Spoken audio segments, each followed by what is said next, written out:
शेतकऱ्यांच्या कर्जमाफीवरून बच्चू कडू आक्रमक झालेले आहे। बच्चू कडूंचा मोर्चा नागपुरात धडकलेला आहे। बच्चू कडू यांच्या नेतृत्वाखाली शेतकऱ्यांच्या महाएल्गार मोर्चाचा आज दुसरा दिवस आहे। नागपुरात हा मोर्चा पोहोचला। यातच आक्रमक शेतकऱ्यांनी रात्री महामार्गावर जेवण करून तिथेच मुक्काम केला, त्यामुळे वाहतूक कोंडी झाली। तर आता यावर सरकार काय तोडगा काढणार हे पाहावं लागेल। शेतकरी आंदोलनात मंत्री चंद्रशेखर बावनकुळे मध्यस्थी करणार आहेत। बच्चू कडूंकडून आलेल्या विधानानंतर सरकारकडून बावनकुळे संवाद साधणार आहेत। मंगळवारी मुख्यमंत्र्यांच्या उपस्थितीत बच्चू कडू यांच्या मागण्यांसंदर्भात बैठक होती, मात्र बच्चू कडूंनी बैठकीस उपस्थित राहण्यास नकार दिलेला आहे, त्यामुळे ही बैठक रद्द झालेली आहे।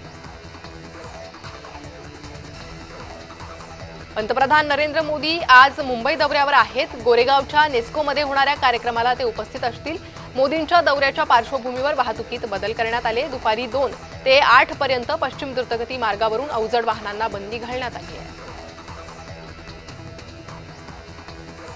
मुंबई महापालिका निवडणुकीत ठाकरे गटानं रणनीती आखली आहे। यात 70% नवे चेहरे दिसणार असल्याची माहिती सूत्रांनी दिली आहे। 60हून अधिक वय असलेल्या माजी नगरसेवकांना संधी मिळण्याची शक्यता कमी आहे, तर ठाकरे गट मनसेसोबत एकत्र प्रचार करणार असल्याचीही माहिती सूत्रांनी दिली आहे।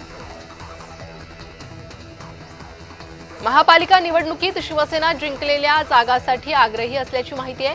2017ला जिंकलेले नगरसेवक जे आता शिवसेनेत आहेत त्या जागा आम्हाला मिळाव्या असा आग्रह आहे। 2017ला शिवसेनेने एकूण 84 जागा जिंकल्या होत्या, त्यातील आता जवळपास 50 ते 60 नगरसेवक हे शिवसेनेत आहेत। नाशिक कुंभमेळा सीसीटीव्ही प्रकल्पावर संजय राऊतांनी गंभीर आरोप केले। संजय राऊतांनी ट्विट करत हे आरोप केले, तर हा सीसीटीव्ही प्रकल्प ठाण्यासाठीही देण्यात आला होता, तसाच हा कुंभमेळ्यासाठी कॉपी पेस्ट केलाय असा दावा राऊतांनी केलाय। फलटण येथील महिला डॉक्टर आत्महत्या प्रकरणी उपसभापती डॉक्टर नीलम गोऱ्हे यांनी पीडितेच्या कुटुंबियांशी फोनवरून संवाद साधून त्यांना सांत्वन दिलंय, तसंच न्याय मिळवून देण्यासाठी सर्वतोपरी प्रयत्न करण्याचं आश्वासन दिलंय। आगामी निवडणुकांच्या पार्श्वभूमीवर सिंधुदुर्गात शिवसेनेनं बैठकीचं आयोजन केलंय।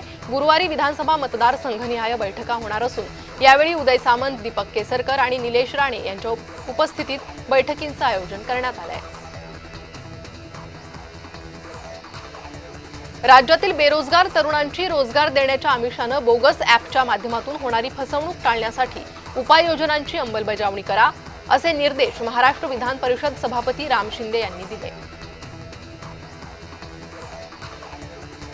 डॉक्टर दीपक सावंत यांनी राज्यपालांची भेट घेतली। यावेळी केंद्र सरकारचा मिलेट मिशन या महत्त्वाकांक्षी प्रकल्पाविषयी चर्चा झाली। कुपोषण निर्मूलन, माता बालमृत्यू आणि संसर्गजन्य आजार टास्क फोर्सचे डॉक्टर दीपक सावंत अध्यक्ष आहेत। नारायण राणे मंगळवारपासून रत्नागिरी जिल्हा दौऱ्यावर आहे। राणेंनी चिपळूण नागरी सहकारी पतसंस्थेचा सहकार सभागृहात गुहागर तालुक्यातील लोकांसाठी जनता दरबार घेतला। या जनता दरबारात 105 नागरिकांनी समस्या मांडल्या।